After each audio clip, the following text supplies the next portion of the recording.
Somewhere I feel such hope that, we actually do come from the land of Durga and Saraswati, where girl children are wanted, and it can be a change that can happen as long as we all put our heads together. And here's a family right here with us, Mytri. Which is a great example. Mytri, I mean, why don't you talk us through your own story, because I see, your son out there, you wanted a second child, you decided to adopt that lovely young lady sitting next to you. Look at that smile. Look at her face. You've been very chichora, running around all over there. I can see you. Henna? Okay, before we come to your story, let's just see. We put together a little package on your story. Let's show that to everyone.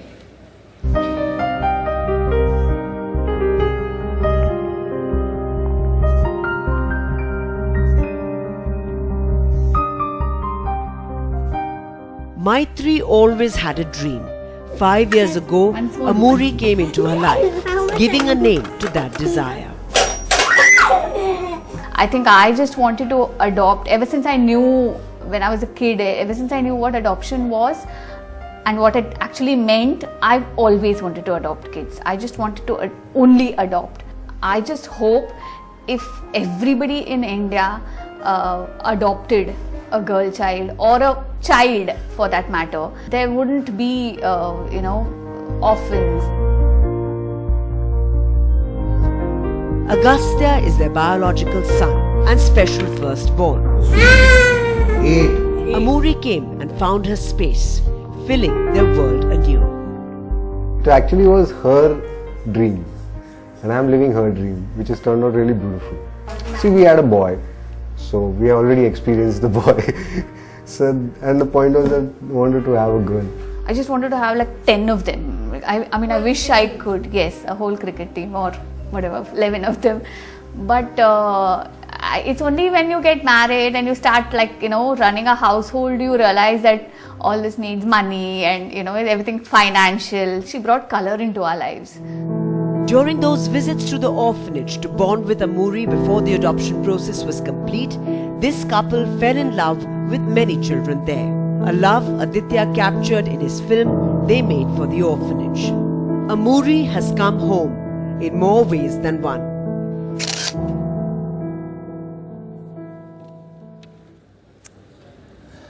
How lovely.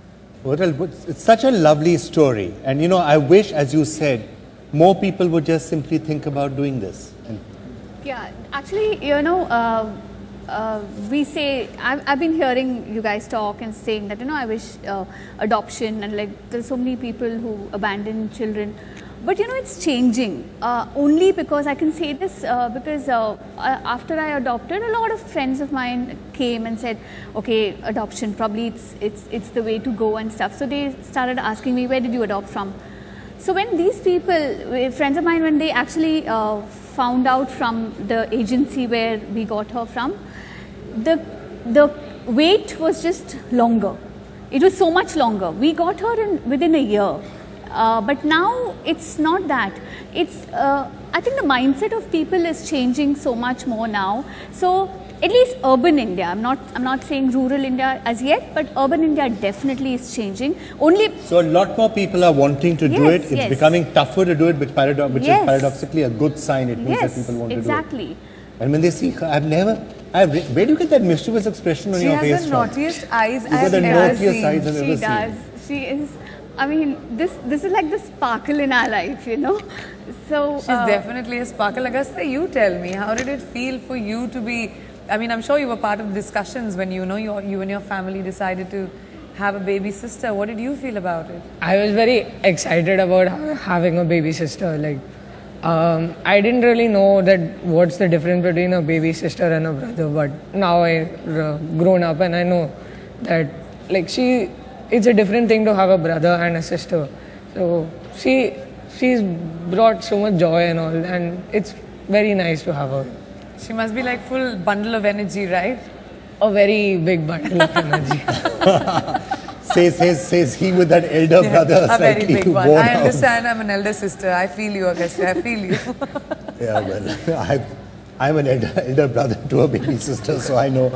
But I wonder what my two sons are going to have to say about that, because I think they also sometimes wonder that if one of them had been a girl, would it have been easier or not? But can I just pause for a second, because we do have somebody joining us from Singapore. Sajni is joining us. Sajni, thanks so much for joining us from Singapore. I believe you have a special message for us. Sajni Gill. Gill from sunny Singapore. Hello everybody who's there. Hello Sajni, I'm Priyanka and I'm really happy you're here. Thank you so much. Yes, I was, ironically, I just subscribed for NDTV just yesterday and was very pleasantly surprised this morning when I got and saw this cause. And we as NRIs, if I can speak for a few NRIs, it's very difficult for us to find an easy, reliable, trustworthy cause to give to. We want to always give back to our roots, and this is the right way, and I will encourage all NRIs to donate some more. So this is wonderful, and thank you so much for being on TV this morning. Oh, well, thank you so much, and I'm so grateful you decided to get HDTV yesterday. Right, and yeah, and NDTV in particular, yeah, obviously it's the right thing to be watching. But Sajni, that's you know, what she really, said, she got NDTV yesterday, so such a sensible decision. Absolutely, and look what it sensible decision. But I really do hope people listen to you and more NRIs come in and donate. It's such a good cause. It's such an easy thing to do. 12,000 rupees can educate a girl for an entire year. And Sajni has decided to donate. Wow, we have a number of 762, but she has decided to support 50 children. 50 little girls will be educated because of Sajni.